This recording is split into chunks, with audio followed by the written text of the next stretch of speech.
নীল রাক্ষসটি তার বাড়ির দিকে যাচ্ছিল। হঠাৎ তার রাস্তার মাঝে একটি বড় স্ট্রবেরি পড়েছিল এবং সে এটি দেখে অনেক বেশি খুশি হয়ে যায় এবং ভাবতে থাকে, এত বড় স্ট্রবেরি রাস্তার মাঝে কে রেখে গেল। বন্ধুরা, চ্যানেলটিকে সাবস্ক্রাইব করো, লাইক করো এবং পাশেই থাকো এই স্ট্রবেরির গল্প শুনতে। সে অনেক খুশি, কারণ এত বড় স্ট্রবেরি সে কখনো দেখেনি। তাই এটিকে নিয়ে যাওয়ার জন্য বাড়িতে চলে যায় সে।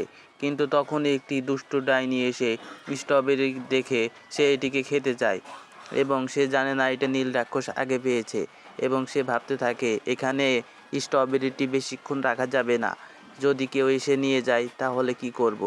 তাই সে এটিকে নিজের বাড়ি নিয়ে যাওয়ার জন্য জাদু শক্তি প্রয়োগ করে এবং স্ট্রবেরিকে আকাশের দিকে নিয়ে যায় এবং সেও চলে যায়। একটু পরেই নীল রাক্ষস এসে দেখে যে তার এখানে স্ট্রবেরিটি নেই এবং সে বুঝতে পারে এটি সেই ডাইনিটি করেছে এবং ডাইনিকে মারার জন্য সে আকাশের দিকে উড়ে যেতে চায় এবং একটু পরে সে চলে যায়।